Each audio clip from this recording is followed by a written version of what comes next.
hier soir en Tunisie pour participer à la réunion du mécanisme de concertation politique au niveau des ministres des Affaires étrangères de l'Égypte et de la Tunisie. Chokri a tenu des pourparlers avec son homologue tunisien Nabil Ammar.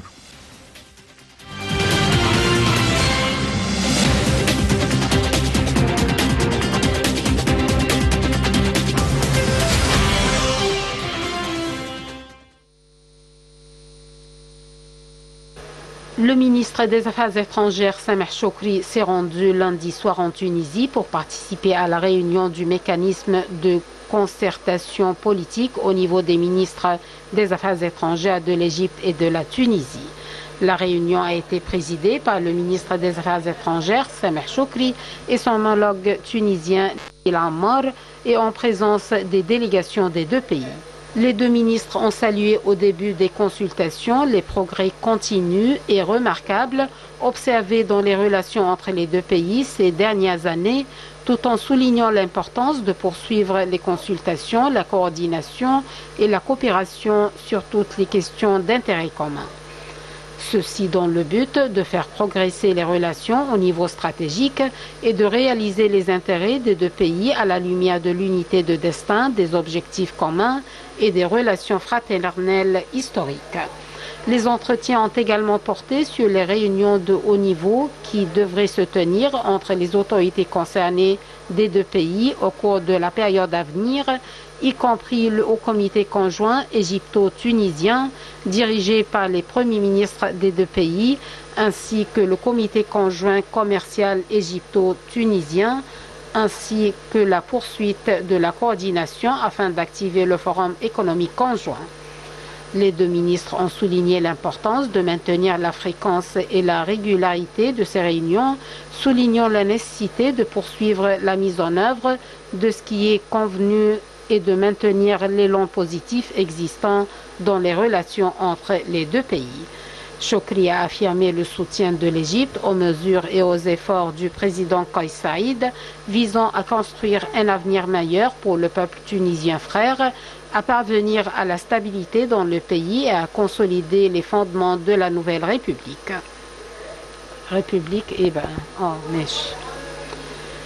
Les deux parties ont également discuté de diverses questions et dossiers régionaux et internationaux d'intérêt commun, au premier rang desquels la situation en Libye, la cause palestinienne, le barrage de la Renaissance, la crise syrienne, la crise soudanaise, les répercussions de la guerre russo-ukrainienne, l'immigration clandestine ainsi que la relation avec les institutions financières internationales. Ils ont souligné la nécessité de maintenir la coordination existante entre le Caire et Tunis, surtout à la lumière de la situation critique que traverse le monde et les grands défis qui nécessitent la solidarité entre les deux pays frères afin de réaliser les intérêts des peuples égyptiens et tunisiens et assurer la sécurité des pays et des peuples de la région. Chokri a également discuté avec son homologue tunisien des dossiers régionaux et internationaux d'intérêt commun dans le cadre de la 15e session du comité de concertation politique entre les deux pays.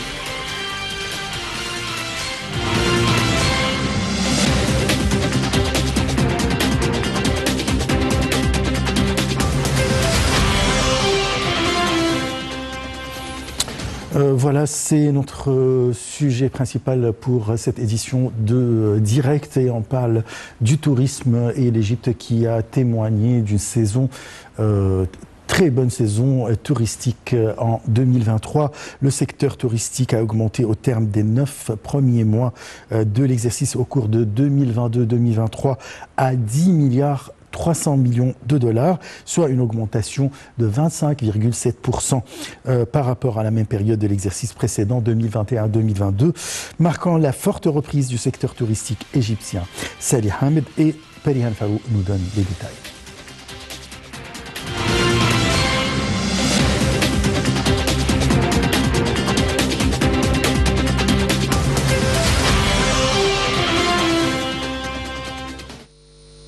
Les revenus du secteur touristique en Égypte ont augmenté au terme des 9 premiers mois de l'exercice en cours 2022-2023 à 10,3 milliards de dollars, soit une augmentation de 25,7% par rapport à la même période de l'exercice précédent 2021-2022.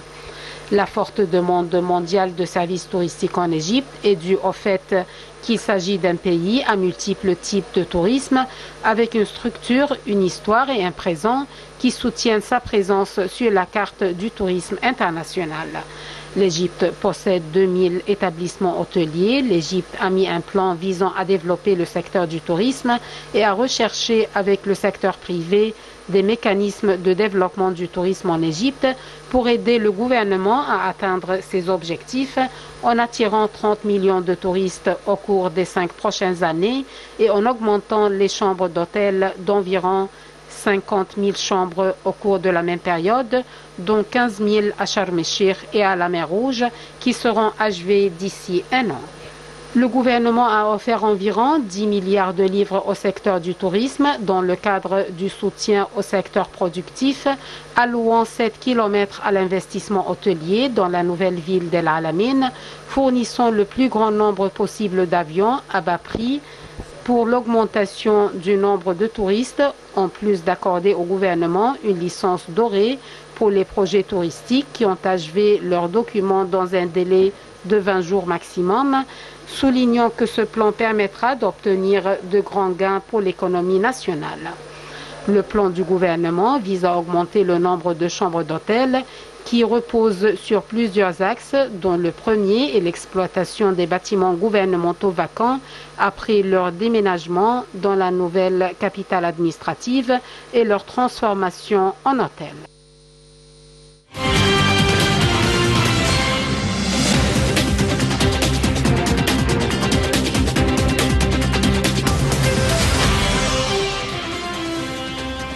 Et pour parler de ce boom touristique qu'a connu l'Égypte en 2023, nous avons le plaisir d'accueillir au bout du fil Madame Manal Mourad. Vous êtes égyptologue et experte en tourisme. Bonsoir.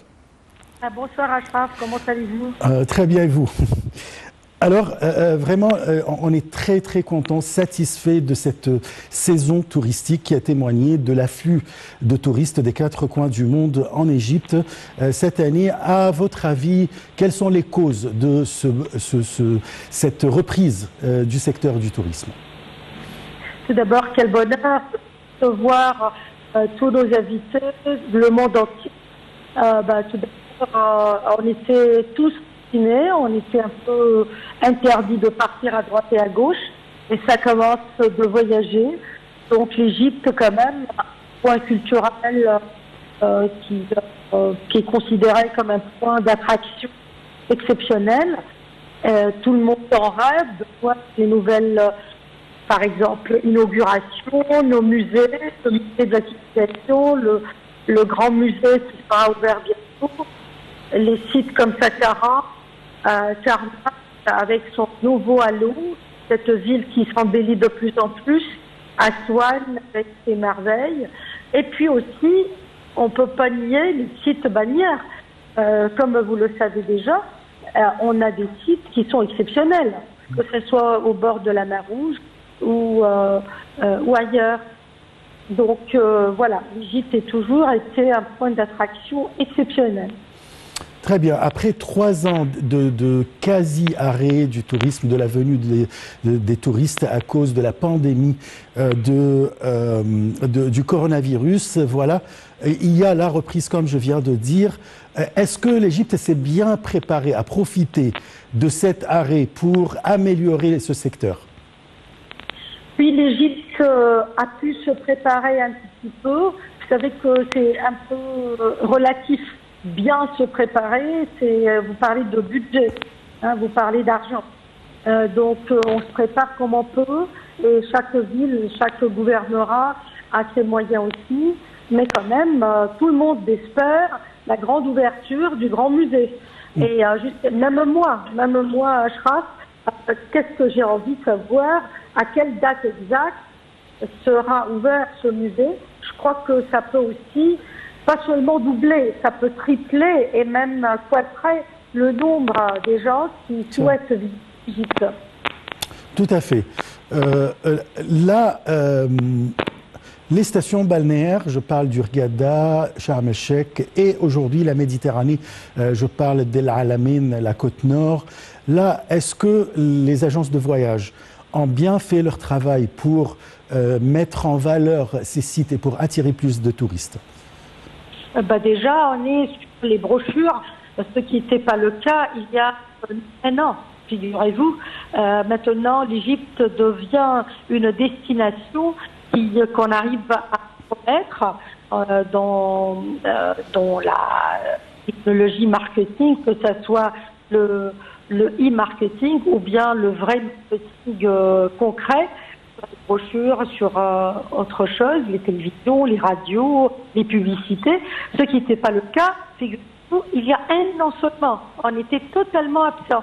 Donc les agences touristiques commencent de reconnaître de nouveau le statut d'Égypte, le gain et le revenu de cette destination, et aussi il y a beaucoup de produits qui sont très nouveaux. Par exemple les dartésias, les petits bateaux à voile, il y a des nouveaux destinations balnéaires pour faire du plongée. Et le Crossair commence aussi à rentrer dans cette compétition de mer Rouge pour la détente. Ce sont les Allemands et les Suisses qui aiment bien y arriver. Et voilà, figurez-vous aussi que notre désert blanc, Siwa, Alexandrie, attire aussi beaucoup de visiteurs. Oui, tout à fait. Durant la période d'arrêt du tourisme dans le monde entier, l'Égypte n'a pas cessé à faire des activités touristiques ou bien qui attirent les touristes, comme par exemple l'inauguration du musée de la civilisation, comme le spectacle magnifique du temple de Karnak ou l'allée des béliers, l'autre spectacle inédit, je parle du transfert des trésors de Toutankhamon ou autres, là, qui a été diffusé sur toutes les télévisions du monde. Est-ce que ce sont des événements qui ont réussi à attirer plus de touristes durant cette période d'arrêt? Évidemment, ça fait rêver. Vous voyez, par exemple, tous les visiteurs, ils étaient bien en train de rêver de leur prochain voyage. Par exemple, l'inauguration du Dromos de Sphinx, comme vous venez de le citer, entre Karnak et Luxor, c'était un rêve de voir ça. Donc, le fait d'atterrir à Luxor et de marcher entre cette allée, qu'elles sont faites aussi Karnak, toute la rénovation dans les alentours de Karnak. Il y a eu aussi le parade pour le transport des momies. Il y a eu aussi tous les chants dans le temple de Hatshepsut et le reste. Vous savez que aussi le ministère de Tourisme à l'époque avait inauguré une page électronique et il diffusait toutes les nouvelles découvertes. Les momies de Saqqara, les centaines et les dizaines de sarcophages de Saqqara, les tables de momification. Aujourd'hui, nous parlons des cités des ouvriers qui sont découverts il n'y a pas longtemps. Tout ça fait rêver. Quelle richesse! Bien sûr. Là, il y a des marchés très importants dans le plan touristique du monde. Par exemple, le marché des Chinois. Nous savons que les Chinois, exportent ou bien présentent plus de 100 millions de touristes par an et que ce sont des touristes qui s'intéressent beaucoup à la culture et en même temps qui viennent pour mettre ou bien diffuser ou bien mettre de l'argent dans les pays visités. Alors, qu'est-ce qu'on a fait pour attirer les touristes chinois quand même? Dans ce secteur, je suis pas très connaisseur, mais je crois comme tout nouveau marché, il faut aller quand même en parler avec les agences, avec le ministère du Tourisme là-bas, comment on facilite le fait d'arriver, mais aussi il faut savoir qu'en Égypte, il y a des écoles et des écoles de formation, des gens qui parlent chinois déjà pour les recevoir. Il y a des guides collègues qui parlent parfaitement chinois. Il y a des tour operators des gens qui sont dans la gestion de ce secteur d'industrie de tourisme qui cause bien le chinois. Et je crois que ça peut faciliter énormément le contact et la coordination avec ce nouveau marché. Ouais. En tout cas, c'est un rêve d'obtenir ce chiffre-là tous les années. Aussi, les Indiens commencent à atterrir. Les Indiens commencent à venir aussi, certaines couches sociales indiennes qui veulent visiter ici le monde. Donc on commence à voir des Asiatiques de tout pays, des Coréens, des Indiens, des Chinois. Nous espérons aussi garder le même marché des Japonais, qui est un marché très élégant et très sophistiqué. Oui. Vous avez sans doute visité les sites après la reprise du tourisme. Par exemple, le site des pyramides, comment vous voyez les changements sur ce site? Vous avez cité le site, le mois élaboré, et je crois que on est très très lent dans l'occupation de ce plateau de Gizeh.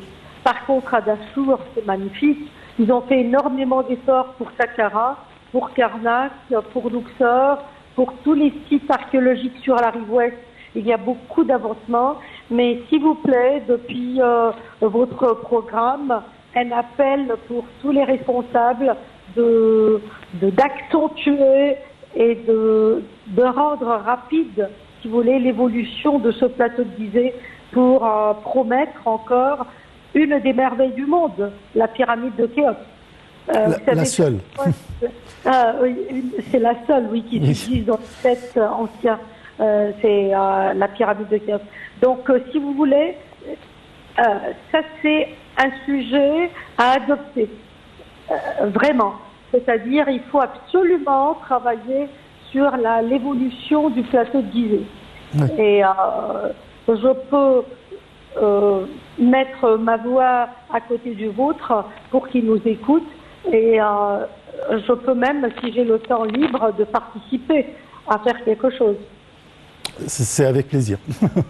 Bon, Manal Mourad, alors je rappelle déjà que vous êtes une ancienne amie et en même temps vous êtes l'une des meilleures égyptologues ici en Égypte. Alors j'espère que vraiment la reprise du tourisme ne s'arrête pas et ça devient de plus en plus qu'il y aura un afflux de touristes en Égypte. Je vous remercie beaucoup et on se retrouve dans quelques instants.